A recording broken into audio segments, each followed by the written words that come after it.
আসসালামু আলাইকুম। আমরা থাইরিস্টার নিয়ে যে ডিসকাশন গত কয়েক ক্লাস আগে শুরু করছিলাম, আজকে সেটা শেষ করব। বেসিক্যালি থাইরিস্টার যে ডিসকাশনটা বেশি করলাম সেটা ছিল হচ্ছে সিলিকন কন্ট্রোল রেকটিফায়ার নিয়ে। এবং সিলিকন কন্ট্রোল রেকটিফায়ার এটা হচ্ছে স্পেশাল, মানে জাস্ট একটা ক্লাস অফ থাইরিস্টার বলা যায়। তবে সিলিকন কন্ট্রোল রেকটিফায়ার ছাড়াও আরো বেশ কয়েক রকম মেম্বার আমরা দেখতে পাচ্ছি থাইরিস্টার ফ্যামিলিতে। যখন থাইরিস্টার নিয়ে ডিসকাশন শুরু করি তখনই বলে আসছি যে থাইরিস্টার আসলে basically half control switch, that means you can make it on by applying control signal, but you cannot make it off. That was the basic feature of thyristor family. But interestingly, there is one component in this thyristor family known as GTO, gate turn off thyristor, which can be turned on and off with the control signal. Okay, so both are possible, on and off, both are possible, turning on and off. So that is an exception. So GTO is definitely a member of thyristor family, but that has got some exceptional features. তো আজকে আমরা যেটা করব সেটা হচ্ছে SCR বাদে অন্য যেসব কম্পোনেন্ট গুলো বা অন্য যেসব ডিভাইস গুলো আছে থাইরিস্টার ফ্যামিলিতে সেগুলোর সঙ্গে একটু পরিচিত হতে চেষ্টা করব। তো আমরা শুরু করব হচ্ছে এসসিআর দিয়ে, যেহেতু এটা ডিসকাশনটা আমরা বেশ অনেকদিন ধরে করতেছি। সো ফার্স্ট এসসিআর দিয়ে শুরু করা যাক। এসসিআর দিয়ে শুরু করার পরে তারপর আমরা আরো বেশ কয়েকটা কম্পোনেন্ট পড়বো, যেমন আমরা এসসিআর এর পাশাপাশি দেখবো ফাস্ট সুইচিং থাইরিস্টার বা ফাস্ট সুইচিং এসসিআর কিভাবে তৈরি করা সম্ভব বা তার ফিচার কি। Then gate turn off thyristor, যেটা এইমাত্র বললাম যে this has got some special features which is not falling in the regular features of thyristor family. And then we have bidirectional triode thyristor called TRAC, popularly known as TRAC. So এই পর্যন্ত আমরা discuss করব। এরপরে যে ডিভাইসগুলো দেখতে পাচ্ছি 5 থেকে শুরু করে 13 নম্বর পর্যন্ত, এইগুলো আমরা খুব ডিসকাশনে যাচ্ছি না ইচ্ছা করি, কারণ এগুলোর ডিসকাশন আসলে এটার পিছনে সময় দিয়ে খুব একটা লাভ হবে না। এগুলো খুবই লিমিটেড অ্যাপ্লিকেশন এই ডিভাইসগুলোর, এবং সে কারণে যখন কোনো একটা অ্যাপ্লিকেশন সার্কিট আমরা যাব তখন যদি আমরা আরসিটি বা এসআইটিএইচ বা এরকম কোনো কিছু ফেস করি তখন আমরা ওগুলো নিয়ে ডিসকাস করব, আদারওয়াইজ এগুলোর প্রয়োজন নাই। এর মধ্যে একটা light activated silicon controlled rectifier, এটা নিয়ে আমাদের ডিসকাশন ছিল প্রথমেই যে সিলিকন কন্ট্রোল রেকটিফায়ারকে অনেকভাবে অন করা সম্ভব। তার মধ্যে একটা টেকনিক ছিল লাইট সিগন্যাল অ্যাপ্লাই করে। সো এটা হচ্ছে special group of silicon control rectifier যাদের গেটটা এক্সপোজ থাকে, এবং সেখানে আমরা যদি লাইট ফেলি তখন সেটা গেট সিগন্যালের মতো কাজ করে এবং সেই ডিভাইসটা অন হয়ে যায় বা সেই এসসিআরটা অন হয়ে যায়। তো এটা হচ্ছে লাইট অ্যাক্টিভেটেড এসসিআর, এটা নিয়ে আমরা ফার্দার ডিসকাশনে যাব না। তাহলে ডিসকাশন শুরু করা যাক। আমরা শুরু করবো হচ্ছে আমাদের রেগুলার যেই ডিভাইসটা নিয়ে ডিসকাস করে আসছি এতদিন, সিলিকন কন্ট্রোল রেকটিফায়ার, সেটা নিয়ে। তো সিলিকন কন্ট্রোল রেকটিফায়ারের বেসিক যে ফিচারগুলো সেগুলো আমরা এখানে সামারি করলাম। সামারি করার পরে যেটা দেখা যাচ্ছে প্রিন্সিপাল যে ফিচারটা সেটা আমাদের জন্য ইম্পর্টেন্ট, যে সুইচিং ফ্রিকোয়েন্সি। সুইচিং ফ্রিকোয়েন্সিটা কত আসছে খেয়াল করো। সুইচিং ফ্রিকোয়েন্সিটা কিন্তু mainly power frequency which is quite low, that means 50 hertz or 60 hertz. হ্যাঁ, নরমালি আমরা যখন সুইচিং করব মানে রেকটিফিকেশন করব একটা লো ফ্রিকোয়েন্সি মানে পাওয়ার সিগন্যালকে, তখন আমরা সিলিকন কন্ট্রোল রেকটিফায়ার ব্যবহার করতেই পারি, কোনো সমস্যা নেই। আর এই ক্ষেত্রে টার্ন অফ টাইম যেটা সেটা হচ্ছে 50 থেকে 100 মাইক্রোসেকেন্ডের মতো। তো টার্ন অফ টাইমটা একটু বড়, এই টার্ন অফ টাইমটা একটু বড়, এবং যেহেতু টার্ন অফ টাইমটা খানিকটা বড় সেই কারণে তোমার সিগন্যাল যদি ফিউ কিলো হার্জ বা মেগা হার্জ হয় সেই ধরনের সিগন্যালকে কন্ট্রোল রেকটিফিকেশনের জন্য ফেজ কন্ট্রোল থাইরিস্টার বা ফেজ কন্ট্রোল এসসিআর খুব একটা ভালো এসসিআর হবে না, খুব একটা ভালো ডিভাইস হবে না। কাজে সেক্ষেত্রে তোমাকে যেটা করতে হবে সেটা হচ্ছে একটু ফাস্ট সুইচিং করে, হ্যাঁ, অথবা টার্ন অফ টাইম কম, এরকম কোন একটা এসসিআর কে পিক করতে হবে। তো টার্ন অফ টাইম কম এটা তুমি কিভাবে অ্যাচিভ করছিলা? কমানো, আমি কিভাবে কমাইছিলাম, যখন আমি পাওয়ার ডায়েট পড়ে আসি তখন কিন্তু এই ডিসকাশনটা আসছিল যে পাওয়ার ডায়েট গুলো কি হয়, নরমালি তারা 50-60 হার্জের সিগন্যালকে রেকটিফাই করে, কিন্তু যখন দেখা যায় যে ফিউ কিলো হার্জ বা মেগা হার্জের সিগন্যালকে রেকটিফিকেশনের প্রয়োজন হয় তখন পাওয়ার ডায়োড সেটা পায় না, রেগুলার পাওয়ার ডায়োড সেটা পায় না, সেখানে ফার্স্ট রিকভারি ডায়োডের প্রয়োজন হয়। এবং ফার্স্ট রিকভারি ডায়োড আমরা কিভাবে ডিজাইন করছি, ফার্স্ট রিকভারি ডায়োড ডিজাইন করার ক্ষেত্রে আমরা যেটা করলাম যে আমরা সেখানে কিছু গোল্ড ডপিং ইন্ট্রোডিউস করলাম, এবং গোল্ড ডপিং বা প্ল্যাটিনাম ডপিং যদি আমি ইন্ট্রোডিউস করি, মানে এরকম কোনো হেভি মেটাল যদি ইন্ট্রোডিউস করি, হেভি মেটালের যে বৈশিষ্ট্য সেটা হচ্ছে তার আউটার মোস্ট শেলটাতে তেমন কোনো ইলেকট্রন থাকে না। কাজেই যখনই রিভার্স কারেন্ট ফ্লো করতে যায়, মানে আমি যখন রিভার্স বায়াস করি আমার এক্সপেকটেশন হচ্ছে সাথে সাথে ডায়োডটা বন্ধ হয়ে যাবে, কন্ডাকশন সেটার সাথে সাথে বন্ধ হয়ে যায়। কেন? কারণ তখন আর রিকম্বিনেশনের জন্য ওয়েট করতে হয় না, ইলেকট্রন গুলো সুন্দর ওই বাইরের যেই অরবিটটা সেই বাইরের অরবিটে তারা তাদের পজিশন নিয়ে নেয়, তার মানে ওটা একটা ট্র্যাপের মতো কাজ করে। এবং এইখানেও আমরা কি করব, আমরা যখন ফেজ কন্ট্রোল থাইরিস্টারে দেখলাম যে আমাদের পারপাস সার্ভ হচ্ছে না, তার মানে হাই ফ্রিকোয়েন্সি সিগন্যালকে আমি কন্ট্রোল রেকটিফিকেশন করতে পারতেছি না, সেই ক্ষেত্রে আমরা একটা চেঞ্জ আনবো ডিভাইসের মধ্যে, সেটা হচ্ছে যে একদম ফ্যাব্রিকেশন লেভেলেই চেঞ্জটা আনতে হবে। এবং সেই চেঞ্জটা কি, just like first recovery diode আমরা যেমন গোল্ড ড্রপিং ইন্ট্রোডিউস করছিলাম, এখানেও ঠিক একেবারে গোল্ড বা প্ল্যাটিনাম ড্রপিং ইন্ট্রোডিউস করব, এবং এর ফলাফল হচ্ছে তখন সে কনভার্টেড হবে ফার্স্ট সুইচিং থাইরিস্টারে। সো ফার্স্ট সুইচিং থাইরিস্টারে তুমি কি করো, ফার্স্ট সুইচিং থাইরিস্টারে this can be made by diffusing heavy metal ions such as gold or platinum, okay, and that will work like charge combination centers or traps, okay. সেটা আসলে trap হিসেবে কাজ করে, যে যখন এই ইলেকট্রন গুলোকে, যখন তুমি ডিভাইসটাকে রিভার্স বায়াস করে দাও, নরমাল ডায়োডে যে দেরিটা হয়, যে রিকম্বিনেশনের সময় নেয়, এই থাইরিস্টারও সে একই কাহিনী, পিএন পিএন চারটা লেয়ার, এখানে রিকম্বিনেশন তো সময় নিবে, সো রিভার্স কারেন্ট ফ্লোটা বেশ খানিকটা পরে জিরো হবে। কিন্তু যখন তুমি এরকম ট্র্যাপ ক্রিয়েট করে ফেলতেছো, তখন ইলেকট্রন গুলো আর ফ্লো করতে পারে না, তারা বাইরের অরবিটে বসে পড়ে। সো যেহেতু ইলেকট্রনের ফ্লো থাকে না, সে কারণে তুমি কোনো রিভার্স কারেন্ট ফ্লো এখানে পাও না, বা খুব অল্প সময়ের জন্য পাও। তো সেটাই বলা হচ্ছে যে ফার্স্ট সুইচিং থাইরিস্টারে আমরা এই ফ্যাব্রিকেশন লেভেলে চেঞ্জটা আনবো, এবং চেঞ্জটা আনার মাধ্যমে আমরা এটাকে ফার্স্ট অ্যাকশনে বা ফার্স্ট রেকটিফিকেশন যেন করতে পারি সেটা ইনশিওর করব। তো এই ধরনের থাইরিস্টারকে যখন আমি ফার্স্ট সুইচিং থাইরিস্টার করি, এই ধরনের থাইরিস্টারটার আরেকটা নাম হচ্ছে ইনভার্টার থাইরিস্টার, ওকে। ঠিক এর আগের যে থাইরিস্টার ছিল তার নাম ছিল হচ্ছে কনভার্টার থাইরিস্টার। তার মানে রেগুলার যে এসসিআর গুলো তোমরা ব্যবহার করো ক্লাসে 50 হার্জ 60 হার্জ সিগন্যালকে কন্ট্রোল রেকটিফিকেশনের জন্য, সেগুলোকে বলা হয় কনভার্টার থাইরিস্টার। আর যখন আমরা হাই ফ্রিকোয়েন্সি সুইচিং করি, সেখানে যে থাইরিস্টার গুলো ব্যবহার করি সেগুলোর আরেকটা নাম হচ্ছে ইনভার্টার থাইরিস্টার। মূলত ইনভার্টার সুইচিং এগুলো ব্যবহার করা হয়, হাই ফ্রিকোয়েন্সি সুইচিং এগুলো ব্যবহার করা হয়। তো আমরা একটা নতুন ডিভাইসে যাই। একটা নতুন ডিভাইস বলতে আমরা বুঝাচ্ছি যে গেট টার্ন অফ থাইরিস্টার, যেটা আমরা পড়তে চাচ্ছি। সো গেট টার্ন অফ থাইরিস্টার কিন্তু রেগুলার থাইরিস্টার যেটা, যেমন সিলিকন কন্ট্রোল রেকটিফায়ার, তার থেকে অনেকখানি ভিন্ন। কারণ কি, তোমরা যখন সিলিকন কন্ট্রোল রেকটিফায়ার নিয়ে কাজ করে আসছো, তখন সিলিকন কন্ট্রোল রেকটিফায়ারের সিম্বলটা ছিল দেখতে এমন, এখানে একটা গেট টার্মিনাল ছিল, এখানে একটা অ্যানোড টার্মিনাল ছিল, এখানে একটা ক্যাথোড টার্মিনাল ছিল। সো এই তিনটা টার্মিনালের মধ্যে তুমি কি করতে, অ্যানোডে তুমি পজিটিভ দিতা, ক্যাথোডে নেগেটিভ দিতা। এই অবস্থাতে তুমি যদি গেটে পজিটিভ ভোল্টেজ অ্যাপ্লাই করো, তাহলে কি হবে, তাহলে এটা কন্ডাক্ট করবে। কোন ডিরেকশনে কন্ডাক্ট করবে কারেন্ট, অ্যানোড থেকে ক্যাথোডের দিকে, এই ডিরেকশনে কারেন্ট কন্ডাক্ট করবে। এটা ছিল রেগুলার এসসিআর এর ফিচার। এখন আমি কি করলাম, কিন্তু রেগুলার এসসিআর খেয়াল করে দেখো, রেগুলার এসসিআর কে কিন্তু তুমি গেটে নেগেটিভ দিয়ে তাকে অফ করতে পারো না, ওই ক্যাপাবিলিটি তার নাই, ওকে। কিন্তু আমি যদি এমন করতে পারি, একটা সার্কিট যদি এভাবে ডিজাইন করতে পারি যেখানে গেটে আমার পজিটিভ দিলে সে অন হবে, গেটে যদি আমি নেগেটিভ দিই তাহলে সে অফ হয়ে যাবে, ওকে। সো এরকম কোন একটা অ্যারেঞ্জমেন্ট যদি করা যায় তাহলে তো দারুণ হয়। কারণ দারুণ হয় কারণ হচ্ছে যে আমরা এর আগের ক্লাসগুলোতে কমিউটেশন বলে একটা টপিক শিখে আসছি। কমিউটেশন কি ছিল, একটা এসসিআর কে অফ করার টেকনিক। কেন একটা এসসিআর কে অফ করার প্রয়োজন হচ্ছিল, বা অফ করার জন্য প্রবলেম হচ্ছিল কি, যদি এসসিআরটা তোমার ডিসি সাপ্লাই দিয়ে চলে, সেক্ষেত্রে কি হয়, একে যদি একবার তুমি গেট পাস দিয়ে ট্রিগার করে দাও, অন করে দাও, তাহলে সে বাকি জীবন অন থাকবে, ইনডেফিনিট টাইমের জন্য সে অন থাকবে। সো ওইটা একটা প্রবলেম হচ্ছিল, যে ইনডেফিনিট টাইমের জন্য একটা এসসিআর কে আমি অন রাখতে চাই না, তাকে অফ করতে চাই। তখন অফ করতে চাইলে নানান রকম জিনিস আনতে হচ্ছিল, একটা ক্যাপাসিটর আনতে হচ্ছিল, ইন্ডাক্টর আনতে হচ্ছিল, এডিশনাল থাইরিস্টর আনতে হচ্ছিল, এরকম বেশ কিছু জিনিস আমরা ডিসকাস করে আসছি লাস্ট ক্লাসগুলোতে। তার মানে বোঝা যাচ্ছে যে কমিউটেশন একটা বেশ ভালো রকম প্রবলেম ক্রিয়েট করতেছিল আমাদের জন্য। তো এইখানে যখন তুমি গেটে একটা নেগেটিভ ভোল্টেজ দিয়েই ডিভাইসটাকে অফ করে ফেলতে পারবা, তখন তোমার কি সুবিধা হবে, তখন তোমার যে সুবিধাটা হবে সেটা হচ্ছে ওই যে কম্পিটিশন পারপাসে তুমি নানান রকম কম্পোনেন্ট নিয়ে আসছো, তুমি ইন্ডাক্টর আনছো, ক্যাপাসিটর আনছো, নতুন থাইরিস্টর আনছো, সেগুলোর কোনো কিছু আনার প্রয়োজন হবে না। তার মানে কম্পিটিশনের কোনো কম্পোনেন্টই তোমার আর প্রয়োজন হবে না। So the best advantage of GTO over SCR will be elimination of all this type of competing components, okay. যে আমাদের যে কম্পিটিটিং কম্পোনেন্টস গুলো প্রয়োজন হচ্ছিল ফোর্স কম্পিটিশনে, এর কোনো কিছু আর প্রয়োজন হবে না, কারণ সিম্পল গেট একটা নেগেটিভ ভোল্টেজ দিলেই সে অফ হয়ে যাচ্ছে।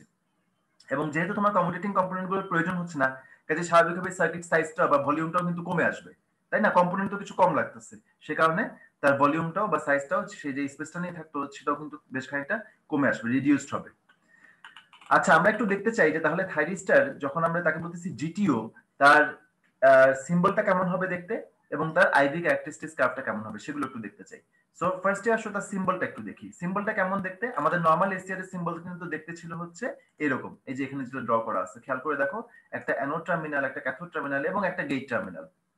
আচ্ছা, যখন আমি এটাকে বলবো জিটিও, তখন তার সিম্বলটা হবে দেখতে এরকম। দেখো খেয়াল করে, যেহেতু গেট পজিটিভ এবং নেগেটিভ দুটা ভোল্টেজে নেয় বা দুটা কারেন্টে অ্যালাউ করে ফ্লো করতে, সেই কারণে এখানে দুই ডিরেকশনে কিন্তু অ্যারো দেওয়া। আশা করি দেখতে পাচ্ছ জিনিসটা, আমি একটু জুম করে দেই। এই যে দুই ডিরেকশনে কিন্তু অ্যারো দেওয়া, এটা একটা সিম্বল হতে পারে জিটিওর। আরো একটা সিম্বল অ্যাভেলেবল এখানে, সেটা হচ্ছে যে গেটের যে টার্মিনাল ছিল সেখানে একটা ক্রস এঁকে দেওয়া। হ্যাঁ, তো সেটা ক্ষেত্রে মানে সেটা কি ইন্ডিকেট করে, সেটা ইন্ডিকেট করে যে এখানে যেমন পজিটিভ কারেন্ট যাবে তেমন নেগেটিভ কারেন্টও যাবে, দুটাই এখানে অ্যালাউড আসলে। সো এটা হচ্ছে তাহলে তোমার গেট টার্ন অফ এর গেট টার্ন অফ থাইরিস্টার যেটা জিটিও তার একটা সিম্বল। এখন তুমি যখন এসসিআর সরি জিটিও কে যখন অন করবা তখন এখানে আরো কিছু ডিফারেন্স তৈরি হয়, এখানে শুধু সিম্বলের ডিফারেন্স না, এর ইনার কনস্ট্রাকশনের ডিফারেন্স আছে নিঃসন্দেহে, এসসিআর এর থেকে সে বেশ খানিকটা ভিন্ন কনস্ট্রাকশনের দিক থেকে, এবং যেহেতু কনস্ট্রাকশনের দিক থেকে সে ভিন্ন সেই কারণে দেখা যায় তার যে ভিআই ক্যারেক্টারিস্টিক্স কার্ভ যেগুলো আছে সেগুলোও ভিন্ন। সো ভিআই ক্যারেক্টারিস্টিক্স কার্ভটা যদি আমরা একটু খেয়াল করি, ভিআই ক্যারেক্টারিস্টিক্স কার্ভটা দেখো, একটা জিটিও কে অন করার জন্য অনেকটা এসসিআর এর মধ্যেই একদম ফরওয়ার্ড ব্রেকওভার ভোল্টেজ পর্যন্ত তোমার যাওয়ার প্রয়োজন হতে পারে যদি তুমি গেটে কোনো পালস টালস অ্যাপ্লাই না করো। হ্যাঁ, পজিটিভ কোনো পালস অ্যাপ্লাই করলো না, তখন কি হবে, তখন তোমার একদম প্রায় ফরওয়ার্ড ব্রেকওভার ভোল্টেজ পর্যন্ত যাওয়ার প্রয়োজন হবে। কিন্তু আমরা তো সেই ধরনের অপারেশন কখনোই যাই না, আমরা কখনোই আসলে ফরওয়ার্ড ব্রেকওভারে যাই না। আমরা যেটা করি, আমরা নরমালি গেটে একটা পজিটিভ ভোল্টেজ দিই। সো গেটে টার্ন অন করার জন্য একটা এসসিআর কে sorry GTO K turn on করার জন্য আমি যদি একটা পজিটিভ ভোল্টেজ দেই, তাহলে আমি ধরে নিচ্ছি এরকম কোন একটা জায়গায় গেটে আমি পাস অ্যাপ্লাই করলাম। So I don't need to go up to forward breakover voltage. So much before that I apply gate pass and then this device is turned on. So যে মাত্র ডিভাইসটা টার্ন অন হয়ে গেল তার মানে কি anode এবং ক্যাথোডের মাঝে একটা কারেন্ট ফ্লো করবে, এবং সেই কারেন্টটাকে আমি বলবো হচ্ছে IA, যেটা অ্যানোড কারেন্ট ফ্লো করতেছে সেটাকে আমি বলবো IA। সো এই হচ্ছে আমার IA এর প্লট। যখন ডিভাইসটা অন হয়ে যায় তার একপাশে ভোল্টেজ ড্রপ তো কমে আসে, যেহেতু ডিভাইসটা অন আমি তাকে শর্ট সার্কিট হিসেবে ট্রিট করতে পারি। সো দেখা যাচ্ছে যে তার একপাশে ভোল্টেজ ড্রপটা অনেক কম, বাট একটা কারেন্ট ফ্লো করতে থাকে। সো এক্সটার্নাল সার্কিটে তুমি কি রেজিস্ট্যান্স কানেক্ট করতেছো তার উপর নির্ভর করে কারেন্ট ফ্লোটা লিমিটেড হবে। আচ্ছা, এটা এসসিআর এর সঙ্গে অনেকটাই মিল পেলাম, কিন্তু এখানে একটা অমিল রয়ে গেছে। অমিলটা হচ্ছে যে এসসিআর এর ক্ষেত্রে কি হতো, এসসিআর কে একবার গেট পাস দিয়ে দিলে পরে তারপর তুমি গেট পাসটা সরিয়ে নিতে পারতা। খেয়াল করে দেখো, আমরা কিন্তু কথাটা বলতেছি গেট পালস। পালস মানে হচ্ছে একটা শর্ট ডিউরেশন ভোল্টেজ বা শর্ট ডিউরেশন কারেন্ট। সো তুমি খুব অল্প সময়ের জন্য একটা গেট কারেন্ট বা গেট ভোল্টেজ দিচ্ছ, সো ওই সময়ের জন্য দেওয়ার পরে এসসিআরটা অন হয়ে যাবে এবং সেটা সে বাকি সময় অন থাকবে। ওকে, সো যদি বাকি সময় অন থাকে, এখন আমরা একটা কাজ করি, জিটিওর সঙ্গে তার তফাৎটা দেখতে চাই। জিটিওর ক্ষেত্রে ব্যাপারটা ঠিক তা না, তুমি একটা গেট পাস দিচ্ছ, হ্যাঁ ডিভাইসটা অন হচ্ছে, কিন্তু তুমি গেট পাসটা পুরোপুরি জিরো করে দিতে পারবে না যদি ডিভাইসটাকে অন রাখতে চাও। তার মানে জিটিওকে আমি যদি অন রাখতে চাই তাহলে গেট পাস কিন্তু পুরোপুরি জিরো হতে পারবে না কখনোই। গেট পাস মানে গেটে একটা ভোল্টেজ, আমি এখন আর পাস বলবো না, আমি বলবো গেট একটা কারেন্ট বা গেট একটা ভোল্টেজ সবসময় থাকতে হবে। হ্যাঁ, ইনিশিয়েট করার জন্য মানে ডিভাইসটাকে অন করার জন্য সেই কারেন্টটা ভ্যালু হবে অনেক লার্জ, কিন্তু এরপরে মিনিমাম একটা কারেন্ট গেটে সবসময় ফ্লো করাতে হবে যদি তুমি অ্যানোড থেকে ক্যাথোডের দিকে এই আইএটাকে ফ্লো করাতে চাও। তার মানে এটা কিন্তু এসসিআর এর সঙ্গে একটা বড় তফাৎ। এসসিআর এ একটা গেট পাস দিলে ডিভাইসটা অন হয়ে যেত, গেটার পাস মানে গেটার কন্টিনিউয়াস কারেন্ট দেওয়ার কোনো প্রয়োজন ছিল না। কিন্তু এখানে কিন্তু গেটে মিনিমাম একটা কারেন্ট কন্টিনিউয়াসলি দিয়ে যেতে হবে যদি তুমি ডিভাইসটাকে অন রাখতে চাও। সো এই জিনিসটা এখানে দেখানো হচ্ছে, দেখো এই টেবিলটা যদি আমরা একটু খেয়াল করি, টেবিলটাতে বলা হচ্ছে টার্ন অন এর জন্য কারেন্টের রিকোয়ারমেন্ট হচ্ছে 70 থেকে 100 অ্যাম্পিয়ার পর্যন্ত। ওকে, টার্ন অন এর জন্য ইনিশিয়াল কারেন্টের যে রিকোয়ারমেন্ট সেটা হচ্ছে 70 টু 100 অ্যাম্পস, কোয়াইট লার্জ। আর এরপরে টার্ন অন হয়ে যাওয়ার পরে ডিভাইসটা মিনিমাম যে কারেন্টটা ফ্লো করাতে হবে ডিভাইসের মধ্যে দিয়ে, that ranges from 20 amps to 50 amps. Okay, so আমরা যদি কারেন্টের প্লটটা দেখি, গেট কারেন্টের প্লটটা যদি দেখি, গেট কারেন্টের প্লটটা কিন্তু দেখতে হচ্ছে এরকম। দেখো শুরুতে সে 100 অ্যাম্প রিচ করে এবং এরপরে মিনিমাম একটা কারেন্ট, এই যেখানে মিনিমাম একটা কারেন্ট সবসময় তার ভিতর দিয়ে ফ্লো করাতে হয়, গেটের ভিতর দিয়ে ফ্লো করাতে হয়, just to keep the device, to keep the জিটিও in on state. Okay, so এইটা এসসিআর এর সঙ্গে খুব বড় একটা তফাৎ। আচ্ছা, আরেকটা তফাৎ কি, আরেকটা যে তফাৎ যেটা নাম থেকেই বোঝা যাচ্ছে, gate turn off thyristor. That means if you apply negative gate current in that case this device will be turned off, যেটা কিনা এসসিআর এ হতো না কখনোই। সো নেগেটিভ কারেন্টের পরিমাণটা কেমন, নেগেটিভ কারেন্টের পরিমাণটা কিন্তু অনেক লার্জ। কত লার্জ, যদি পজিটিভ ডিরেকশনে এসসিআর কে সরি জিটিও কে অন করার জন্য 100 অ্যাম্পিয়ার কারেন্ট প্রয়োজন হয়ে থাকে, তাহলে তাকে অফ করার জন্য যে কারেন্টটা প্রয়োজন হবে সেটা -100 অ্যাম্পিয়ার থেকেও বেশি। মানে যেই ম্যাগনিটিউডের একটা কারেন্ট তুমি পজিটিভ ডিরেকশনে দিচ্ছ ডিভাইসটাকে অন করার জন্য, তার থেকে বেশি ম্যাগনিটিউডের অপোজিট ডিরেকশনে কারেন্ট প্রয়োজন হবে ডিভাইসটাকে অফ করার জন্য। যেমন এইখানে টিপিক্যাল যে এক্সাম্পলটা দেওয়া হচ্ছে, এই এক্সাম্পলে নেগেটিভ কারেন্টের পরিমাণটা হচ্ছে 150 অ্যাম্পিয়ার। ওকে, সেটা 100 অ্যাম্পিয়ার প্রয়োজন হয়েছিল, খেয়াল করে দেখো, তাকে ডিভাইসটাকে অন করতে, কিন্তু ডিভাইসটাকে অফ করার জন্য প্রয়োজন হচ্ছে 150 অ্যাম্পিয়ারের মতো current, which is quite large in opposite direction. Okay, so এটা আমাদের জন্য খুব ইম্পর্টেন্ট। গেট টার্ন অফ থাইরিস্টরের দুটা ডিফারেন্স, দুটা ডিফারেন্সের প্রথম ডিফারেন্সটা হচ্ছে মানে এসসিআর এর সঙ্গে দুটা ডিফারেন্স। প্রথম ডিফারেন্সটা হচ্ছে এসসিআর যেমন একটা গেট পাস হলেই চলে, শর্ট ডিউরেশন গেট পাস, তারপর ডিভাইসটা অন থাকবে। কিন্তু জিটিওতে সেটা হবে না। জিটিওর ক্ষেত্রে যেটা হবে, তোমাকে একটা কন্টিনিউয়াস কারেন্ট গেটে দিয়ে যেতে হবে যদি তুমি অ্যানোড কারেন্টের ফ্লোটাকে কন্টিনিউয়াস রাখতে চাও। আর একটা হচ্ছে যে টার্ন অফের জন্য এসসিআর টার্ন অফের কোনো সুযোগ ছিল না, unless you make it reverse bias or you do some commutation. আর এইখানে যেটা হবে, আমি টার্ন অফ করতে পারি একটা নেগেটিভ গেট কারেন্ট দিয়ে, but that negative is quite high. কতটুকু হাই? পজিটিভ গেট কারেন্ট যা থাকে তার থেকেও বেশি দিতে হবে নেগেটিভ কারেন্ট এই ডিভাইসটাকে অফ করার জন্য। সো এই হচ্ছে বেসিক দুটো ডিফারেন্স জিটিও এবং এসসিআর এর মাঝে। এই ডিফারেন্স দুটো বুঝতে কোনো সমস্যা থাকলে আমাকে বলতে পারো। কারো কোনো সমস্যা হচ্ছে ডিফারেন্স দুটো বুঝতে? এসসিআর এর সঙ্গে জিটিওর কিন্তু ডিফারেন্স তো দুই জায়গাতে। হ্যাঁ, একটা হচ্ছে এখানে কন্টিনিউয়াস গেট কারেন্ট দিয়ে রাখতে হয় অ্যানোড কারেন্টের ফ্লোটাকে কন্টিনিউয়াস রাখার জন্য, আর একটা হচ্ছে এটাকে তুমি টার্ন অফ করতে পারো, সুযোগ আছে, বাট টার্ন অফের জন্য প্রচুর নেগেটিভ কারেন্ট দেওয়া লাগে। সেটা কতটুকু নেগেটিভ?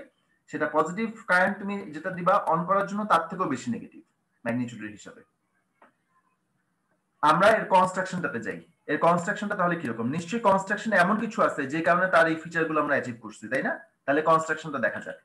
এই হচ্ছে তার কনস্ট্রাকশন, জিটিওর কনস্ট্রাকশন। আচ্ছা, আমরা একটা কাজ করি, সেটা হচ্ছে আমরা যে এসসিআর এর কনস্ট্রাকশন যেটা পড়ে আসছি, সেই এসসিআর এর কনস্ট্রাকশনটা এখানে পাশে একটু ড্র করে ফেলি। এসসিআর এর কনস্ট্রাকশন দেখতে কেমন ছিল?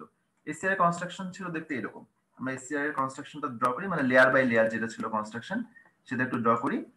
এরকম ছিল পিএন পিএন, চারটা লেয়ার ছিল এখানে, P N P N. So আমরা একটা কাজ করি, নিচের দিক থেকে আঁকি। নিচে আমি অ্যানোড দিই, যেহেতু এখানে অ্যানোডটা নিচে, এই যে এখানে অ্যানোডটা নিচে, সেজন্য আমি এসসিআরটাকে একটু উল্টা করে রাখলাম, অ্যানোডটাকে নিচে দিলাম, ক্যাথোডটাকে উপরে দিলাম। ওকে, আচ্ছা, সো এই লেয়ারটা হচ্ছে পি, দেন এন, দেন পি, দেন অ্যানাদার এন। ওকে, আর গেটটা কোথায় কানেক্টেড ছিল? গেটটা কানেক্টেড ছিল এই জায়গাটাতে। সো এই হচ্ছে আমাদের গেট। সো এটা ছিল এসসিআর এর কনস্ট্রাকশন। এখন এসসিআর এর কনস্ট্রাকশনের সঙ্গে একে যদি কম্পেয়ার করো, এই যে এই কনস্ট্রাকশনটাকে যদি কম্পেয়ার করো, তুমি দুটো জায়গায় খুব ভালো ডিফারেন্স দেখতে পাবা। সেই ডিফারেন্স দুটো দেখা যায়। প্রথম ডিফারেন্সটাতে আসি। প্রথম ডিফারেন্সটা দেখো, এখানে গেট এবং ক্যাথোড, এদেরকে যদি দেখো তুমি খেয়াল করে, এই যে ক্যাথোড হচ্ছে এন প্লাস লেয়ারে কানেক্টেড বা এন লেয়ারে কানেক্টেড, এখানেও তাই ছিল, ক্যাথোড এখানেও এন এ কানেক্টেড, এবং গেটটা হচ্ছে পি তে কানেক্টেড। ওকে, তবে এখানে পি এবং এন যেভাবে ফর্ম করা আছে তাতে খেয়াল করো, একটু পর পর আমি একটা ক্রস সেকশন নিলাম, ক্রস সেকশনে দেখা যাচ্ছে কিছুক্ষণ এন প্লাস থাকে, কিছুক্ষণ পি প্লাস থাকে, আবার এন প্লাস, আবার পি প্লাস। এভাবে কি হয়, এন প্লাস পি প্লাস এর কন্টিনিউয়াস লেয়ার তৈরি হয়, একটার পর একটা, একটার পর একটা, এরকম আসতে থাকে। এই ধরনের কনস্ট্রাকশনটাকে বলা হয় ইন্টারডিজিটেটেড কনস্ট্রাকশন। হ্যাঁ, ইন্টারডিজিটেটেড কনস্ট্রাকশন। সেখানে কি করতেছে তাহলে, একবার পি প্লাস লেয়ার, আবার এন প্লাস লেয়ার, আবার পি প্লাস লেয়ার, আবার এন প্লাস লেয়ার, আবার পি, আবার এন। সো এরা আসলে পাশাপাশি থাকতেছে। হ্যাঁ, এখানে যেমন আমি উপর নিচে দেখতে পাচ্ছি, ব্যাপারটা ঠিক তা হবে না, তারা এরকম পাশাপাশি থাকবে। ওকে, সো এইভাবে তারা এই লেয়ারটা ফর্ম করলো। সো প্রথম ডিফারেন্সটা আমরা দেখলাম। দ্বিতীয় ডিফারেন্সটা কি? দ্বিতীয় ডিফারেন্সটা হচ্ছে এই জায়গাটাতে, এটা খেয়াল করো। আমাদের অ্যাকচুয়াল অ্যানোডে কি ছিল? অ্যানোডে ছিল জাস্ট পি লেয়ার, এরপরে ছিল এন লেয়ার, এখানে লেয়ারটা পি প্লাস, এবং পি প্লাস লেয়ারের ভিতরে, এটা পি প্লাসটা আসলে দেখা যাচ্ছে কন্টিনিউয়াস না, এর মাঝে দুটো এন প্লাস লেয়ার আমি ক্রিয়েট করলাম, দুটো এন প্লাস লেয়ার ক্রিয়েট করলাম, এবং এই দুটো এন প্লাস লেয়ার কি হচ্ছে, অনেকটা চ্যানেলের মতো এই মেটাল কন্ট্যাক্ট থেকে শুরু করে এন পর্যন্ত চলে গেল। এখানে একটা মেটাল কন্ট্যাক্ট, অ্যানোডের একটা মেটাল কন্ট্যাক্ট, যেটা ডার্ক কালার করে দেওয়া হয়, যে এটা মেটাল কন্ট্যাক্ট, আর এখানে হচ্ছে একটা এন লেয়ার।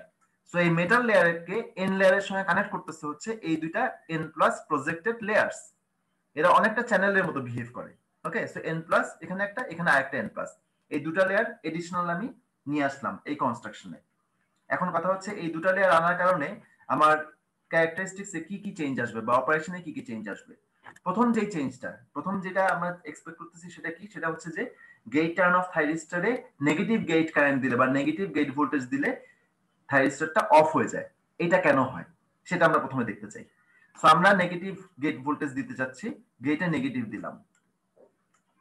আচ্ছা, ক্যাথোডে কিরকম ছিল? ক্যাথোডে কিন্তু নেগেটিভ ছিল।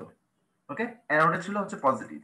তুমি যখন গেটে নেগেটিভ দাও, that negative is more negative than cathode, কারণ গেটের পোলারিটি সবসময় কম্পেয়ার করা হয় ক্যাথোডের সঙ্গে। সো আমি যখন বলবো গেটে নেগেটিভ ভোল্টেজ দিচ্ছি, that means that negative is more negative compare to cathode. Okay, so এই অবস্থাতে কি দাঁড়াবে, এই পিএন লেয়ারের মধ্যে কি ঘটে একটু দেখা যাক। পিএন লেয়ারের মধ্যে কি ঘটে দেখো, যখন তুমি গেটে মোর নেগেটিভ দিচ্ছ, কম্পেয়ার টু ক্যাথোড, তার মানে cathode is positive compare to get, এটা আমি বলতে পারি। হ্যাঁ, ক্যাথোড যদি মোর নেগেটিভ হয় কম্পেয়ার টু ক্যাথোড, গেট যদি মোর নেগেটিভ হয় কম্পেয়ার টু ক্যাথোড, তার মানে কি গেট নেগেটিভ ক্যাথোড পজিটিভ, এভাবে আমি বলতে পারি। আচ্ছা, পজিটিভটা তাহলে কে পাচ্ছে? পজিটিভটা পাচ্ছে হচ্ছে ক্যাথোড, তার মানে এন বা এন প্লাস। নেগেটিভটা কে পাচ্ছে? নেগেটিভটা পাচ্ছে হচ্ছে পি, গেট। সো পি পাচ্ছে, পি পায় নেগেটিভ, এন পায় পজিটিভ। ফলাফল কি হবে? ফলাফল হচ্ছে একটা ডিপ্লেশন রিজিয়ন ফর্ম করবে। সেই ডিপ্লেশন রিজিয়নটা কোথায়? এই পি এন জাংশনের মধ্যে ডিপ্লেশন রিজিয়ন ফর্ম করবে। সো এখানে একটা ডিপ্লেশন রিজিয়ন ফর্ম করলো, এখানে একটা ডিপ্রেশন রিজিয়ন ফর্ম করলো, এখানেও ডিপ্রেশন রিজিয়ন ফর্ম করলো, এখানেও ডিপ্রেশন রিজিয়ন ফর্ম করলো। এখন তুমি খেয়াল করে দেখো ডিপ্রেশন রিজিয়ন মানে কি আসলে? ডিপ্রেশন রিজিয়ন মানে হচ্ছে depleted of career, free carriers. তার মানে এখানে কোনো ক্যারিয়ার নেই। যদি কোনো ক্যারিয়ার না থাকে, আর এমন যদি হয় এন এবং পি যদি খুব কাছাকাছি হয়, তখন এই ডিপ্রেশন রিজিয়ন গুলো কি হবে? একটা আরেকটাকে টাচ করে ফেলবে। এই পাশের ডিপ্রেশন রিজিয়ন এই পাশের ডিপ্রেশন রিজিয়নকে টাচ করে ফেলবে। প্রতিটা জাংশনের ডিপ্রেশন রিজিয়ন একটা একটাকে টাচ করে ফেলবে। তার ফলে কি হচ্ছে? এই জায়গাটা জুড়ে কোথাও কোনো ফ্রি ক্যারিয়ার থাকবে না। এবং কোথাও কোনো ফ্রি ক্যারিয়ার না থাকা মানে হচ্ছে ক্যাথোড দিয়ে আসলে কোনো ক্যারিয়ার ঢুকবেও না, বেরো হবে না। কারণ সে সামনে দেখবে একটা totally blocked area, depression region form করে আসছে। ওকে, সো তার অর্থ দাঁড়াচ্ছে যে এখান দিয়ে আমি কারেন্টের ফ্লোটাকে বন্ধ করে দিলাম। এখন একটু খেয়াল করো, এই ডিভাইসের মধ্যে কিন্তু এতক্ষণ অলরেডি কিছু ক্যারিয়ারের ফ্লো ছিল। হঠাৎ করে তুমি গেটের নেগেটিভ দিয়ে ডিপ্লেশন রিজিয়ন ফর্ম করলা, এবং এর ফলাফল হচ্ছে ইলেকট্রনের ফ্লোটাকে তুমি বন্ধ করে দিতে যাচ্ছ। এখন বন্ধ করে দিতে চাইলেই চট করে বন্ধ হবে না, কিছুটা সময় লাগবে। কারণ কি, ইলেকট্রন গুলোকে ভিতরে যে হোল টোল যা কিছু আছে তাদের সঙ্গে রিকম্বাইন হতে হবে। ওকে, সো রিকম্বাইন পুরোপুরি হয়ে যাওয়ার পরে তারপরে কারেন্টের ফ্লোটা বন্ধ হয়ে যাবে। এখন রিকম্বিনেশন করতে গেলে স্বাভাবিকভাবে বুঝতে পারতেছো যে রিকম্বিনেশন যদি এরকম পি প্লাস লেয়ারে এসে হয় বা এখানে যদি হয়, এটা খানিকটা সময় নেবে। তা আমরা আসলে ওই সময়টাও দিতে চাচ্ছি না, আমরা চাচ্ছি খুব কুইকলি সে কারেন্ট ফ্লোটাকে জিরো করে দেখ। সেটা করার জন্য আমি কি করলাম দেখো, আমি রিকম্বিনেশনের পিছনে সময় নষ্ট করলাম না। আমি এখানে যে ইলেকট্রন গুলো ছিল তাদেরকে রিকম্বিনেশনের জন্য পি প্লাসই আসতে দিলাম না, তাদেরকে আমি এন প্লাস এই চ্যানেলটা দিয়ে অ্যানোডের মাধ্যমে কালেক্ট করে ফেললাম। দেখো এখানে কিছু ইলেকট্রন ছিল ফ্রি, যারা এখন কন্ডাকশনে ছিল, সামনে ডিপ্লেশন রিজিয়ন আসার কারণে তারা এখন আর এখানে কোনো কারেন্টের ফ্লোটা পাচ্ছে না। বাট যেহেতু তারা রিকম্বাইন না করা পর্যন্ত পুরোপুরি কারেন্ট ফ্লো থাকবে, সো আমি চাচ্ছি রিকম্বিনেশনের পিছনে সময় নষ্ট না করতে আমি ইলেকট্রনগুলোকে চট করে বের করে দিব। এবং এই চট করে বের করে দেওয়ার জন্য আমি যেটা করলাম, এখানে এন প্লাস চ্যানেল ক্রিয়েট করলাম। সো ইলেকট্রন আর রিকম্বাইন করার জন্য পি প্লাসে যাবে না, এখানে তুমি অলরেডি পজিটিভ দিয়েই রাখছিলা, ইলেকট্রন এখান থেকে সিম্পলি এই জায়গায় এসে কালেক্টেড হয়ে যাবে। সো এটা খুব কুইকলি করতেছে, এবং এই কারণে যেটা হয় যে জিটিওর অপারেশন কিন্তু এসসিআর এর তুলনায় ফাস্টার। যখন টার্ন অফ হবে সেই টার্ন অফ প্রসেসটাও খুব ফাস্ট। তাহলে এই হচ্ছে আমাদের। হ্যাঁ বলো, কোশ্চেন বলো। স্যার আমার এন প্লাসটা তো মানে ইলেকট্রন হাইলি ডোপড, তো আবার ইলেকট্রন আবার ইলেকট্রনকে কিভাবে আকর্ষণ করবে স্যার? তাহলে ইলেকট্রন পি প্লাসে যাওয়ার কথা না, পি প্লাস তো হোল। হ্যাঁ হ্যাঁ, পি প্লাস হোল এক্স্যাক্টলি, কিন্তু যেটা হচ্ছে পি প্লাস এর মধ্যে সে তো কি করবে, সে তো ইলেকট্রন কি রিকম্বাইন করার জন্য ফ্রি হোল খুঁজতে থাকবে, তাই তো? কিন্তু তুমি যখন ইলেকট্রন একটা চ্যানেল পাবে, এটা একটা চ্যানেল, তো এইখানে এটা ওর যেমন ফিল্ড এটাও একই রকম ফিল্ড, আর পি প্লাস ডেফিনেটলি পজিটিভ, কোনো মানে পি প্লাস তো হোল তাকে অ্যাট্রাক্ট করে, তার থেকেও বড় অ্যাট্রাকশন তার জন্য এখানে ওয়েট করতেছে, পজিটিভ পোটেনশিয়াল। সুপ্রিয়া কি বুঝতে পারছো? এখানে একটা পজিটিভ পোটেনশিয়াল আমি দিয়ে রাখছি। ওকে, সো এই পার্টটা এন প্লাসটা আসলে বেসিক্যালি ওর জন্য শর্ট হিসেবে কাজ করে, এন প্লাস পার্টটা ওর জন্য শর্ট হিসেবে কাজ করে। বুঝতে পারছো সুপ্রিয়া? জি স্যার, বুঝেছি। হ্যাঁ, তাহলে এটা হচ্ছে ওর জন্য শর্ট হিসেবে কাজ করবে, এবং সে কারণে ও পজিটিভে কালেক্টেড হয়ে যাবে।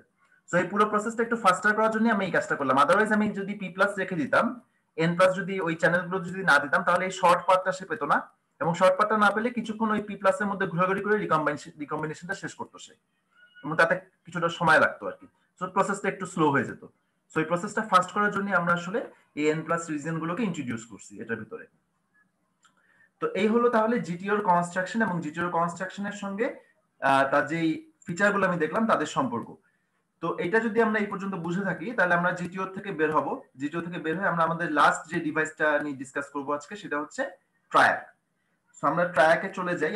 আমার মনে হয় যে আমি কোশ্চেনগুলো একবারে নেই তোমাদের কাছ থেকে, কারো যদি কোনো কোশ্চেন থাকে, এরপরে যদি কোশ্চেন থাকে আমি একবারে নেব কোশ্চেনগুলো। সো নেক্সট টপিক হচ্ছে আমাদের জন্য ট্রায়াক। ট্রায়াকের এই নামটা কোথা থেকে আসলো? ট্রায়াকের নামটা আসছে এখান থেকে, ট্রায়োড এসি।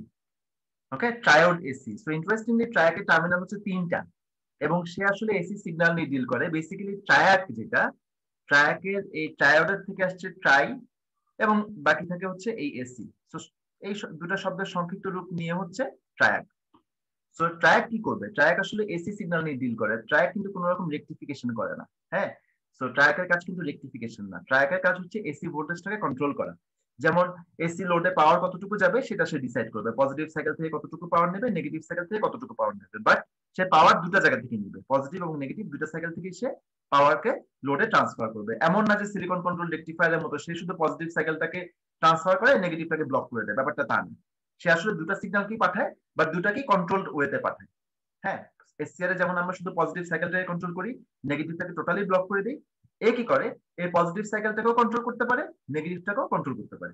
সো দুইটা সাইকেলকেই কন্ট্রোল করে লিমিটেড পাওয়ার সে লোডে ট্রান্সফার করে। এখন তার সুইচিং ফ্রিকোয়েন্সি কেমন? সে নরমালি পাওয়ার সিগন্যাল নিয়ে কাজ করে। পাওয়ার সিগন্যাল বলতে বুঝাচ্ছি লো ফ্রিকোয়েন্সি, যেটা 60 হার্টজ 50 হার্টজ এই লেভেলের পাওয়ার সিগন্যাল নিয়ে সে নরমালি কাজ করে। আচ্ছা, তো এখন আমরা যদি ট্রায়াকের ইনার কনস্ট্রাকশনটা দেখি, ইনার কনস্ট্রাকশন দেখতে এইরকম। আমি ইনার কনস্ট্রাকশনে একটু পরে আসবো, তার আগে আমরা সিম্বলটা একটু দেখে নিই। আমাদের সিম্বলটা এখানে কেমন? ট্রায়াকের সিম্বল হচ্ছে দেখতে এরকম। আচ্ছা, আমরা এসসিআর এর সিম্বলটা একটু মনে করার চেষ্টা করি। এসসিআর এর সিম্বল ছিল দেখতে এরকম। ওকে, এর এই টার্মিনালটা ছিল অ্যানোড, এই টার্মিনালটা ছিল ক্যাথোড, এবং এই টার্মিনালটা ছিল গেট। আচ্ছা, এইখানে যখন আমরা ট্রায়াক ড্র করলাম, আচ্ছা এসসিআর এর আরেকটা বিষয় ছিল, সেটা হচ্ছে কারেন্ট সবসময় একই ডিরেকশনে ফ্লো করতো, অ্যানোড থেকে ক্যাথোডের দিকে। ওকে, এসসিআর কিন্তু অপোজিট ডিরেকশনে কারেন্টকে ফ্লো করতে দিত না, মানে নেগেটিভ সাইকেলকে সবসময় সে ব্লক করতো। বাট ট্রায়াক তো এরকম না। ট্রায়াক এইমাত্র যেটা বললাম, ট্রায়াক কিন্তু পজিটিভ এবং নেগেটিভ দুইটা সাইকেলেই কারেন্টকে ফ্লো করতে দেয়। তার মানে এর মধ্যে দিয়ে কারেন্ট কিন্তু দুই ডিরেকশনেই যাবে। এখন একটা ডিভাইসের মধ্যে দিয়ে কারেন্ট যখন দুই ডিরেকশনে যায়, তখন তার কোন টার্মিনালকে তুমি অ্যানোড বলবা আর কোন টার্মিনালকে ক্যাথোড বলবা, এটা তো বলার কোনো উপায় নেই, কারণ কে অ্যানোড কে ক্যাথোড। এমন তো না যে অ্যানোড দিয়ে সবসময় কারেন্ট বের হচ্ছে, অ্যানোড দিয়ে কিন্তু কারেন্ট ঢুকতেছেও। ওকে, তো আমরা কি করি, আমরা ট্রায়াকে এসে এই অ্যানোড ক্যাথোড কনসেপ্টটা একটু চেঞ্জ করি। চেঞ্জ করে আমরা কি করি, এর নামগুলো দেই, টার্মিনালগুলোর নাম দেই মেইন টার্মিনাল 2 এবং মেইন টার্মিনাল 1। ওকে, সো এমটি বলতে যেটা বোঝাচ্ছে সেটা হচ্ছে main terminal 1 or main terminal 2। তবে কন্ট্রোল টার্মিনাল যেটা ছিল, এই যে এখানে এসসিআর এর যে কন্ট্রোল টার্মিনাল ছিল তার নাম ছিল গেট, এখানেও তার নাম গেটই রয়েছে, এখানে কোনো চেঞ্জ নেই। আর ভিতরের সিম্বলটা যদি তুমি খেয়াল করো, দেখো যে এই যে অ্যারোটা, এটা কিন্তু দুই ডিরেকশনে, এই ডিরেকশনে যেমন একটা অ্যারো দেখতে পাচ্ছি, অপোজিট ডিরেকশনে একটা অ্যারো দেখতে পাচ্ছি। তার মানে দাঁড়াচ্ছে যে ভিতর দিয়ে কারেন্ট দুই ডিরেকশনে ফ্লো করবে, তবে শর্ত হচ্ছে যে তোমার গেটে একটা সিগন্যাল থাকতে হবে, গেটে সিগন্যাল না থাকলে কারেন্ট আসলে ফ্লো করবে না। আচ্ছা, এবার এর ইনার কনস্ট্রাকশনটা দেখা যাক, ইনার কনস্ট্রাকশনটা কেমন। ইনার কনস্ট্রাকশনটা হচ্ছে বাঁ দিকে যেটা ড্র করা আছে সেটা খুবই ইন্টারেস্টিং। ইনার কনস্ট্রাকশনটা আমরা যদি দেখি, এখানে চারটা layer, P N P N, এখানে চারটা লেয়ার। আবার ঠিক একইভাবে এই একই ডিভাইসের মধ্যে অপোজিট ডিরেকশনেও চারটা লেয়ার আছে, এই লেয়ারগুলো কিন্তু অপোজিট ডিরেকশনে সাজানো। যেমন এই যে পি এন, একই লেয়ার বাট অপোজিট ডিরেকশনে সাজানো, অপোজিট সিরিয়ালে সাজানো। আর যদি টার্মিনাল গুলোকে কিভাবে কানেক্ট করা হচ্ছে খেয়াল করো, একদম উপরের টার্মিনাল এটা হচ্ছে মেইন টার্মিনাল 2 বলা হচ্ছে, এটা মেইন টার্মিনাল 1। ওকে, বেসিক্যালি দেখো তেমন কোনো ডিফারেন্স নাই। আর গেটটা দেখো, গেট কিন্তু যেমন পি এর সঙ্গে কানেক্টেড, ঠিক তেমনি এন এর সঙ্গেও কানেক্টেড। পি এর সঙ্গে যেমন কানেক্টেড, এন এর সঙ্গে ঠিক একইভাবে কানেক্টেড। এই যে গেটটা কিন্তু শর্ট করা, পি এবং এন। এখানে তাহলে যেটা দাঁড়াচ্ছে সেটা হচ্ছে, আমরা যেটা বলতে পারি, এখানে এখানে একটা এসসিআর আছে, এই যে এটা যদি একটা স্ট্রাকচার নাও, পিএন, এটা একটা স্ট্রাকচার, এটা একটা এসসিআর এর স্ট্রাকচার। সো আমরা বলতে পারি এর সিম্বল হচ্ছে দেখতে এমন, এবং এখান থেকে আমি গেট টার্মিনালটা বের করলাম। ঠিক একইভাবে অপোজিট ডিরেকশনে একটা এসসিআর আছে, সেটা হচ্ছে অপোজিট বা ইনভার্স প্যারালাল পজিশনে কানেক্টেড, সেখানে একদম নিচে পি, তার মানে নিচে হবে অ্যানোড। ওকে, সো এই যে অ্যানোড, অলরাইট, অ্যানোড এবং উপরে হচ্ছে ক্যাথোড, এবং তারও একটা গেট আছে, এবং এই গেট দুটো শর্ট করা, এই গেট দুটো এই জায়গাটাতে শর্ট করা। তাহলে আমরা যেটা বলতে পারি সেটা হচ্ছে, একটা ট্রায়াক আসলে দুটা এসসিআর কে ইনভার্স প্যারালাল পজিশনে কানেক্ট করলে এবং গেটটাকে শর্ট করে দিলে যা দাঁড়ায় সেটাই হচ্ছে ট্রায়াক। ওকে, সো ট্রায়াককে আমরা বলতে পারি যে ইনভার্স প্যারালাল পজিশনে যদি আমরা গেটকে যদি ইনভার্স বা দুটা এসসিআর কে যদি ইনভার্স প্যারালাল পজিশনে রাখি এবং গেটকে যদি শর্ট করে দিই, তাহলে আমরা যে বিহেভিয়ারটা পাবো সার্কিট কম্পোনেন্ট গুলো থেকে, সেটাই হবে ট্রায়াকের বিহেভিয়ার। ওকে, সো এবার আসা যাক ট্রায়াকের ভিআই ক্যারেক্টারিস্টিক্স কার্ভে। ভিআই ক্যারেক্টারিস্টিক্স কার্ভটা তাহলে কি? আমরা দেখতে পাচ্ছি এটা হচ্ছে ট্রায়াকের ভিআই ক্যারেক্টারিস্টিক্স কার্ভ। খুব ইন্টারেস্টিংলি দেখা যাচ্ছে সে কোয়াড্রেন্ট 1 এবং কোয়াড্রেন্ট 3 দুটাতেই অপারেট করে, কোয়াড্রেন্ট 1 এবং কোয়াড্রেন্ট 3 দুটাতেই অপারেট করে। কোয়াড্রেন্ট 1 হচ্ছে কোনটা, আমি এই দিকের এই ডিরেকশনে ভোল্টেজ, এই ডিরেকশনে ভোল্টেজ রাখছি এক্স এক্সিসে, সেটা কোন ভোল্টেজ আমি ধরে নিচ্ছি MT2 হচ্ছে এই ক্ষেত্রে more positive compare to MT1। Okay, MT2 হচ্ছে এই যে আপার টার্মিনাল যেটা, সেটা MT2 হচ্ছে মোর পজিটিভ কম্পেয়ার টু MT1। আর এই ডিরেকশনে হচ্ছে -B, তার মানে কি এই ডিরেকশনে হচ্ছে MT2 টা মোর নেগেটিভ। ওকে, MT2 টাকে বলবো আমি নেগেটিভ। এইবার দেখো ট্রায়াড খুব ইন্টারেস্টিং একটা ডিভাইস।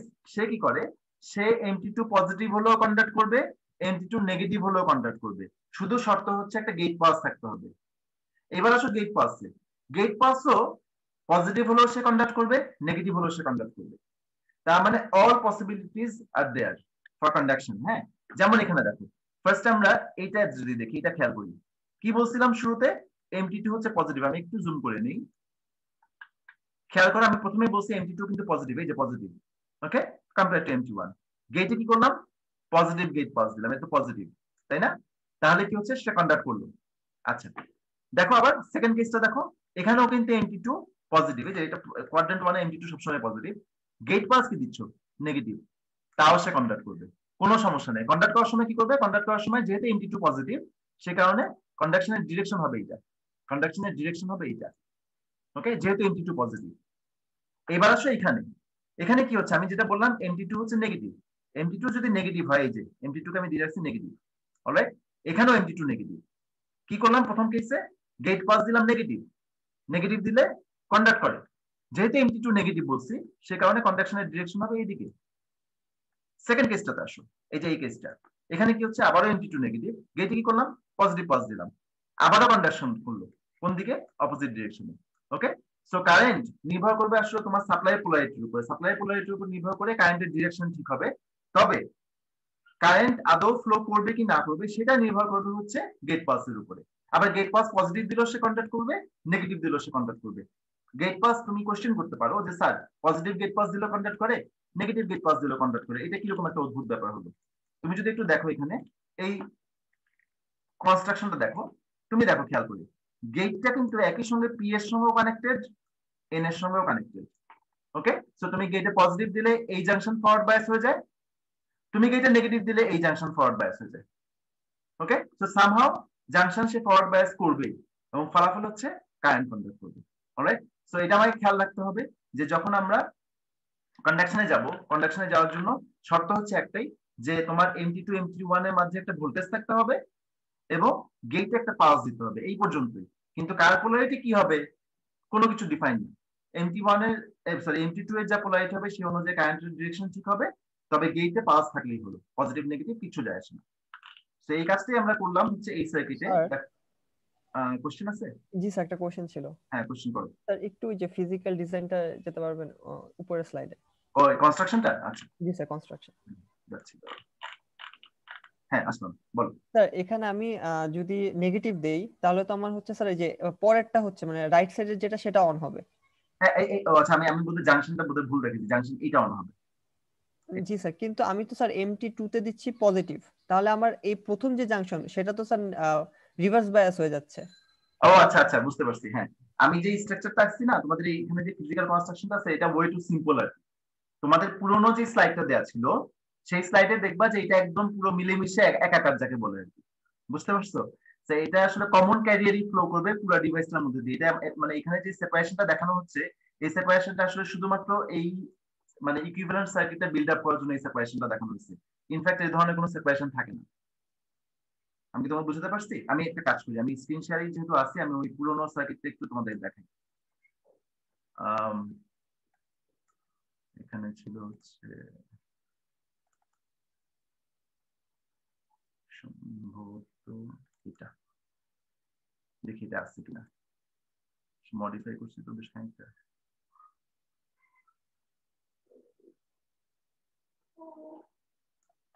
এই যে আছে, দেখো এটা দেখো, এই যে দেখতে পাচ্ছ এটা, এখানে কিন্তু তোমার আলাদা আলাদা করে কোনো লেয়ার দেখানো, মানে ওইভাবে আমি যে একদম সেপারেট করে দেখালাম না, এইভাবে সেপারেট করা না, বিষয়টা কিন্তু মানে একদম একটা লেয়ার একটা লেয়ারের ভিতরে বসানো আছে।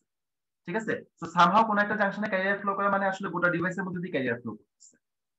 ঠিক আছে, তো এমন না যে ওই পাঁচটা ক্যারিয়ার পাচ্ছে বলে এই পাঁচটা ক্যারিয়ার পাচ্ছে না, ব্যাপারটা তা না। সাজিদ আমি কি বুঝাতে পারছি?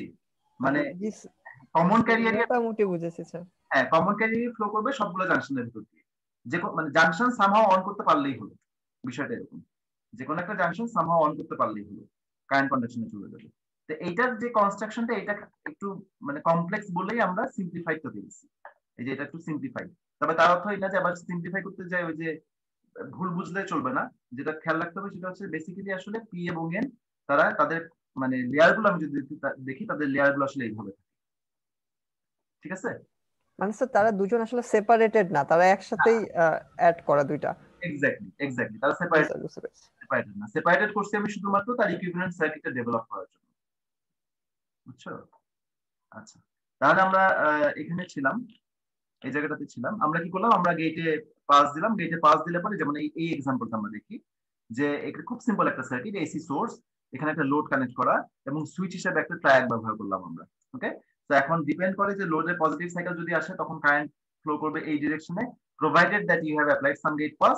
আর যদি আমার নেগেটিভ সাইকেল আসে তখনও কারেন্ট ফ্লো করবে, but in opposite direction, provided that you have given gate pulse on gate terminal. এখন গেট পাস তুমি কি দিচ্ছ, পজিটিভ দিচ্ছ না নেগেটিভ দিচ্ছ, কিছু যায় আসে না, কারেন্ট কন্ডাক্ট করবে। যেমন প্রথম কেসটা আমরা যদি দেখি, প্রথমে দেখো এখানে গেট পাস দেওয়া হচ্ছে, এখানে দেখো পজিটিভ সাইকেলে যেমন গেট পাস দিচ্ছি, এই যে পজিটিভ সাইকেল যেমন গেট পাস দিচ্ছি, ঠিক একইভাবে নেগেটিভ সাইকেলও কিন্তু গেট পাস দিচ্ছি, কারণ আমি পজিটিভ নেগেটিভ দুইটা সাইকেলকেই কন্ট্রোল করতে চাই, আমার লোডটা তো এসি টাইপ, সো আমি পজিটিভ এবং নেগেটিভ দুটো থেকেই বেশিরভাগ ক্ষেত্রে ইকুয়ালি পাওয়ার নেওয়া হয়, কাজে আমি দুটো সাইকেলকে কন্ট্রোল করতে চাই, এবং সেই জন্য কি করতেছি, পজিটিভ সাইকেলও যেমন গেট পাস দিচ্ছি, নেগেটিভও গেট পাস দিচ্ছি। তোমরা যখন এসিআর পড়ে আসো তখন কিন্তু আমরা নেগেটিভ সাইকেলে কোনো গেট পাস দিতাম না, কারণ নেগেটিভ সাইকেলকে সে আসলে ব্লক করে দিত, ওখানে টার্গেট ছিল রেকটিফিকেশন করা, বাট এখানে টার্গেট কিন্তু রেকটিফিকেশন না, এখানে টার্গেট হচ্ছে লোডে এসি পাওয়ারটাকে কন্ট্রোল করা অথবা ভোল্টেজটাকে কন্ট্রোল করা। ওকে, তো আমি যদি গেট পাস একটু মাঝামাঝি জায়গায় যে দেই, যেমন এখানে প্রথম কেসটা হচ্ছে 90 ডিগ্রি ডিলে করে দিলাম, হ্যাঁ এতটুকু হচ্ছে 90 ডিগ্রি দিলে, তো মোটামুটি সে হাফ পাওয়ার পাচ্ছে, প্রথম কেসটাতে সে হাফ পাওয়ার পাচ্ছে প্রথম কেসটা। এরপরে দ্বিতীয় কেসটাতে যদি আসো, গেট পাস একদম প্রায় শুরুতেই দিয়ে দিচ্ছি, তাহলে সে ফুল পাওয়ারই পাবে বলা যায়, অলমোস্ট ফুল পাওয়ার পায়। আর লাস্ট কেসটাতে যদি আসো, এখানে গেট পাস একদম দেরি করে দিলাম, মানে প্রায় সাইকেল শেষ হয়ে যাচ্ছে এই সময় এসে গেট পাস দিলাম, তখন গেট পাস হচ্ছে এইটা, তখন কি হচ্ছে, লোডের অ্যাক্রসে যে পাওয়ারটা আসতেছে বা ভোল্টেজটা ডেভেলপ করতেছে সেটা আগের তুলনায় একদমই কম। সো এইভাবে আমরা চাইলে পরে লোডে ভোল্টেজটাকে কন্ট্রোল করতে পারি। আর এক্ষেত্রে গেট কন্ট্রোল সার্কিটে গেট পালস জেনারেট করার জন্য যে ডিভাইসগুলো ইউজ করা হয় তার মধ্যে একটা ইম্পর্টেন্ট ডিভাইস হচ্ছে ডায়াড। ওকে, গেট পালস বা ট্রিগারিং সিগন্যাল জেনারেট করার জন্য ট্রায়াকের সঙ্গে পারফেক্ট কম্বিনেশন হচ্ছে ডায়াড। ওকে, সো ডায়াড কোশ্চেন বলো। গেট পাস কি আমরা সবসময় নির্দিষ্ট ইন্টারভ্যালেই দেই, মানে ইচ্ছা মতো নিজে একবার 1 সেকেন্ড পর একবার 3 সেকেন্ড পর এভাবে দিতে পারবো না? হ্যাঁ দিতে পারবা, কোনো সমস্যা নেই, দিতে কোনো সমস্যা নেই, কিন্তু হয় কি যে আমরা নর্মালি পাওয়ারটা যখন ফ্লো করাই আমরা পাওয়ারটা ইকুয়ালি নিই, মানে পজিটিভ সাইকেল থেকে যেরকম পাওয়ার নিচ্ছ তুমি নেগেটিভ সাইকেল থেকে একই পাওয়ার নিবা, এটা একটা এক্সপেকটেশন থাকে। তুমি চাইলে পরে 2 সাইকেল থেকে 2 রকম পাওয়ার নিতে পারো, তাতে কোনো সমস্যা নেই, কিন্তু ইউজুয়ালি ওটা তো তেমন কোনো বেনিফিট নেই, কারণ তোমার লোডটা তো আসলে আরো অনেক ইস্যু থাকবে, যে লোড তোমার ভাইব্রেশন হবে, তোমার তো এসি লোড আসলে মোটর লোড হবে দেখা যাবে ম্যাক্সিমাম কেসে। সো মোটর লোড গুলো লাইফ টাইম কমতে থাকবে তুমি যদি ওই ধরনের ইরেগুলারিটি থাকে তোমার পাওয়ার সাপ্লাইয়ের ভিতরে, সেই কারণে আমরা একটু রেগুলারাইজ করে নিই যে আমরা ইকুয়ালি ডিলে, যেটা পজিটিভ সাইকেলে যে ডিলেটা হয় 90 ডিগ্রি দিলে হলে নেগেটিভ সাইকেলে আমরা 90 ডিগ্রি দিলেই দিই। সুপ্রিয়া বুঝতে পারছো? এটা একটা নর্ম আর কি, কিন্তু তুমি চাইলে পরে করতে পারো এটা, কিন্তু যেটা হবে যে ওই যে লোডের লংজিভিটিটা কমে যায় সেক্ষেত্রে। আচ্ছা, তো আমরা হ্যাঁ সাজিদ বলো। স্যার আমরা এখানে সব জায়গায় তো পজিটিভ পালসই দিলাম, তাহলে আমার গেটে তো আসলে স্যার জিরো মানে নেগেটিভ দেওয়া লাগবে বা পজিটিভ দেওয়া লাগবে এরকম কিছু না, একটা দিলেই মানে কন্টিনিউয়াসলি একটা দিলেই হবে? হ্যাঁ কোনো সমস্যা নেই, একটা দিলেই হবে, তুমি চাইলে সবগুলো নেগেটিভ দিতে পারতা, তাতে ওইটা কন্ডাকশনে যেত এবং আউটপুটের ভোল্টেজ একই রকম আসতো।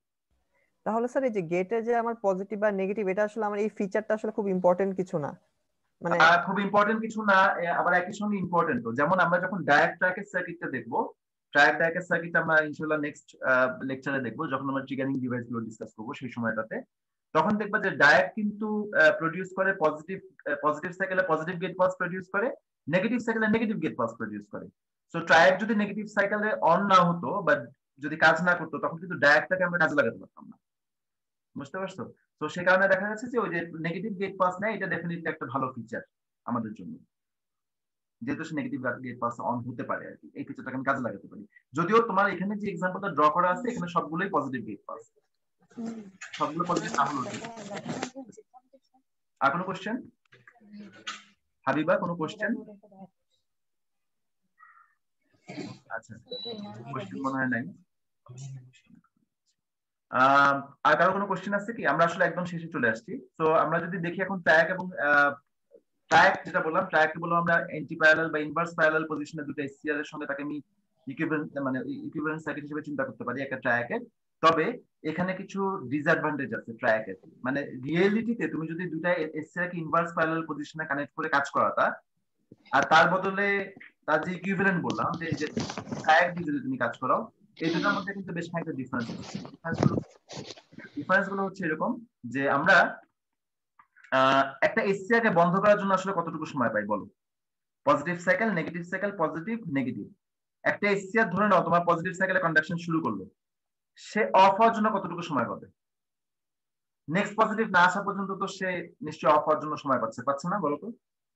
একটা এখানে এসে একটা এসসিআর অফ হয়ে যাবে। নেগেটিভ সাইকেল শুরু হওয়া মানে এসসিআর কিন্তু অফ হয়ে যাওয়া। খেয়াল করে দেখো, নেগেটিভ সাইকেল আসা মানে কিন্তু একটা এসসিআর অফ হয়ে যাওয়া, এবং তারপরে এই পুরো সময়টা সে পায় হচ্ছে অফ হওয়ার জন্য। এটা কি বুঝতে পারছো? একটা এসসিআর অফ হওয়ার জন্য কতটুকু সময় পায়? আমি যদি তোমাকে জিজ্ঞেস করি কতটুকু সময় পায় একটা কমপ্লিট নেগেটিভ সাইকেল? হ্যাঁ, half cycle. Half cycle, exactly half cycle মানে ওই নেগেটিভ সাইকেলটা, এই পুরোটা সে পায় অফ হওয়ার জন্য। একটা ট্র্যাক কতক্ষণ সময় পায় বলো তো? ট্র্যাক কতক্ষণ সময় পায়? ট্র্যাক কিন্তু পজিটিভ সাইকেলও কন্ডাক্ট করতে পারে, নেগেটিভ সাইকেলও কন্ডাক্ট করতে পারে, খেয়াল করো। তার মানে ট্র্যাক অফ হওয়ার জন্য কতক্ষণ সময় পাচ্ছে? পাওয়ার তো কথা না, পাওয়ার কথা না, এক্স্যাক্টলি, একদম কারেক্ট। সে আসলে পায় না কোনো সময়। সে পায় কতটুকু? পায় একটা সময়, সেটা হচ্ছে জিরো ক্রসিং। এইটা এইটা টাকা অফ হতে হলে জিরো ক্রসিং এ অফ হতে হবে। সে যদি জিরো ক্রসিং এ অফ না হয়, তাহলে পরে গেট পাস পাওয়ারটা আবার কিন্তু অন হয়ে যাচ্ছে। ওকে, সো এইটা একটা খুব ইম্পর্টেন্ট পয়েন্ট যে আমাদের ট্রায়াকটা আসলে কি হবে, হাই ফ্রিকোয়েন্সি, বিশেষ করে সাপ্লাই যদি তোমার হাই ফ্রিকোয়েন্সি হয়, হাই ফ্রিকোয়েন্সি সাপ্লাইতে লোড যদি ইন্ডাকটিভ হয়, তাহলে তুমি ট্রায়াক নিয়ে কোনো কাজ করতে পারবে না। সো সাপ্লাই যখন হাই ফ্রিকোয়েন্সি হবে, ইভেন রেগুলার 50 হার্জ 60 হার্জও তুমি যখন ভোল্টেজ কন্ট্রোল করতে যাবা, ভোল্টেজ কন্ট্রোল করার জন্য মানে যদি লোডটা যদি এমন হয় যে লোডটা ইন্ডাকটিভ, কি হয় লোড ইন্ডাকটিভ হলে কি সমস্যা আমি তোমাদের বলি। সাপ্লাই ভোল্টেজ ধরে নাও, এটা ধরে নাও সাপ্লাই ভোল্টেজ, আর লোড কারেন্ট হচ্ছে এইটা। কেন লোড কারেন্ট এভাবে ড্র করলাম? কারণ লোড কারেন্টটা তো একটু ল্যাগ করে, লোডটাতে ইন্ডাকটিভ, সো কারেন্ট একটু ল্যাগ করবে। তার মানে যেটা দাঁড়াচ্ছে সেটা হচ্ছে এরকম, তোমার সাপ্লাই ভোল্টেজ, এই যে যদি সবুজটা যদি সাপ্লাই ভোল্টেজ হয়ে থাকে, সেটা যখন জিরো হয়ে গেছে, তখন তোমার এক্সপেকটেশন হচ্ছে ট্রায়াক অফ হয়ে যাবে। কিন্তু ট্রায়াক কিন্তু আসলে অফ হচ্ছে না, কারণ ট্রায়াকের মধ্যে যদি তখনও এই যে রেড কালারটা তুমি যদি দেখো, এটা হচ্ছে কারেন্ট ফ্লো। ট্রায়াকের মধ্যে যদি তখনও সাবস্টেন্সিয়াল পরিমাণ কারেন্ট কিন্তু ফ্লো করতেছে। ওকে, সো ট্রায়াক কিন্তু অফ হচ্ছে না। এরপরে তুমি একটা গেট পাস দিলা বা কিছু দিলা, গেট পাস দেওয়ার মানে হচ্ছে তারপরে আবার ওই নেগেটিভ সাইকেলটা চলে আসছে। সো নেগেটিভ সাইকেল এখন আবার ট্রায়াক কন্ডাকশনে চলে যাবে। সো নেগেটিভ সাইকেল অলমোস্ট পুরোটাই যাবে, কারণ নেগেটিভ সাইকেল সে আসলে বেসিক্যালি এই ট্রিগারটা দেখবেই না। ওকে, সো ডিভাইসটা অন হয়ে যাবে, এবং এই ট্রিগারের জন্য এই যে 90 ডিগ্রি দিলে বা সামথিং একটা যেটা কিনা রিকোয়ারমেন্ট ছিল, সেই রিকোয়ারমেন্টটা তুমি এখানে পাবা না, সেই রিকোয়ারমেন্টটা তোমার ফুলফিল করবে না। আপাতত এতটুকু জেনে রাখো যে যদি লোডটা ইন্ডাকটিভ হয়, সেক্ষেত্রে এই জিরো ক্রসিং এর ট্রায়াকটা অফ হয় না, কারণ ট্রায়াকের মধ্যে তখনও ল্যাগিং কারেন্ট ফ্লো করতে থাকে, এবং সেই কারণে পরবর্তী সাইকেলগুলোর কন্ট্রোল সে লুজ করে। এবং এই কারণে ট্রায়াক নিয়ে আমরা যখন কাজ করি একটু সতর্ক হতে হবে যে আমরা লোডটা বিশেষ করে যদি ইন্ডাকটিভ হয় অথবা সাপ্লাই যদি হাই ফ্রিকোয়েন্সি হয়, সেক্ষেত্রে ট্রায়াক হয়তো বা সবসময় উপযুক্ত হবে না সলিউশন হিসেবে। আদারওয়াইজ ট্রায়াক ইজ ফাইন, কারণ ট্রায়াক একটা সিঙ্গেল ডিভাইস যেটা কিনা তোমার ফুল ওয়েভ ভোল্টেজ কন্ট্রোল করে, ফুল ভোল্টেজ এসি ভোল্টেজ কন্ট্রোল করে। আর যেহেতু তার হিট সিঙ্ক থাকে একটা সিঙ্গেল ডিভাইস, একটা ট্রায়াকের পরিবর্তে তুমি যদি দুটা এসিআর ইউজ করতা, তাহলে তোমার দুটা হিট সিঙ্ক আসতো, দুটা এসিআর, দুটো সেপারেট ডিভাইস, দুটা হিট সিঙ্ক আসতো। এখন আর সেরকম কিছু আসতেছে না, একটা হিট সিঙ্ক, তো জায়গাটা কম নিচ্ছে, সার্কিটটাও ছোট হয়ে আসতেছে। একটা ফিউজ নিয়ে এসে কাজ করে, দুটা ফিউজ না, দুটা এসিআর হলো দুটা ফিউজ লাগতো, এখন একটা ট্রায়াক, একটাই ফিউজ। তো এখানে কিছু বেনিফিট আছে, কিছু ডিসঅ্যাডভান্টেজ আছে। মূল ডিসঅ্যাডভান্টেজ হচ্ছে ওই ইন্ডাকটিভ লোড এবং হাই ফ্রিকোয়েন্সি সাপ্লাই নিয়ে, ওই ক্ষেত্রে ট্রায়াকটা খুব একটা সুইটেবল না। তো ট্রায়াক নিয়ে আমরা আরো ডিসকাশনে যাবো ইনশাল্লাহ পরবর্তীতে, যখন আমরা ডায়াকের ডিসকাশনে যাব। তবে আপাতত আমরা এখানে শেষ করতে পারি। তোমাদের কোনো কোশ্চেন থাকলে করতে পারো। স্যার ক্যাপাসিটিভ লোড হলেও প্রবলেম হবে না? ক্যাপাসিটিভ লোড হলে প্রবলেম, হ্যাঁ লিডিং কারেন্ট মানে লিডিং ল্যাগিং দুই ক্ষেত্রেই প্রবলেম হবে, তবে আমাদের ম্যাক্সিমাম লোড ইন্ডাকটিভ, ক্যাপাসিটিভ না, সেজন্য ক্যাপাসিটিভ নিয়ে কিছু বলিনি। লিডিং ল্যাগিং দুইটা ক্ষেত্রে মানে আদার দেন মানে রেজিস্টিভ লোডের ক্ষেত্রে তোমার ভোল্টেজ এবং কারেন্ট একসঙ্গে জিরো হয়ে যায়, ইন ফেজ থাকে। কিন্তু মানে যখন ইন্ডাকটিভ বা ক্যাপাসিটিভ হবে তখন প্রবলেম হবে। ক্যাপাসিটিভ কিছু বলা হয় না, কারণ ওটা তো তোমার মানে লোডের সংখ্যাই কম, ক্যাপাসিটিভ লোড তো তেমন দেখা যায় না, সেই জন্য। আমাদের আর কোনো কোশ্চেন না থাকলে আমরা একটা কাজ করি, আমরা যারা প্রেজেন্ট আছি সবাই একটু ওয়াই প্রেস করে দিই চ্যাট বক্সে, তাহলে তোমাদের অ্যাটেন্ডেন্সটা চলে আসে, সেখানে আমরা ক্লোজ করে দিব ক্লাসটা। যারা প্রেজেন্ট আছো প্লিজ একটু চ্যাট বক্সে গিয়ে ওয়াই প্রেস করো।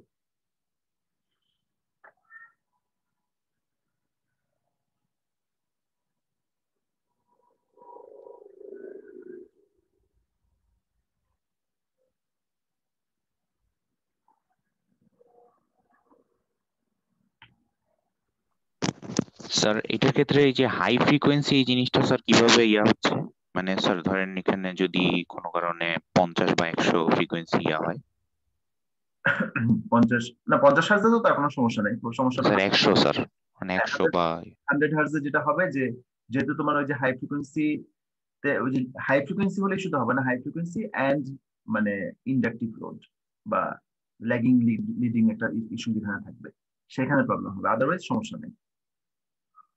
শুধুমাত্র লিডিং ল্যাগিং এই ধরনের কারেন্ট হলে পরে যখন মানে ইন ফেজ হয় না আর কি, ভোল্টেজের সময় কারেন্টটা জিরো হচ্ছে না, কিন্তু তোমার এক্সপেকটেশন হচ্ছে ট্র্যাকটা আসলে অফ হওয়ার জন্য সময় পাচ্ছে শুধুমাত্র ওই জিরো ক্রসিংটাই।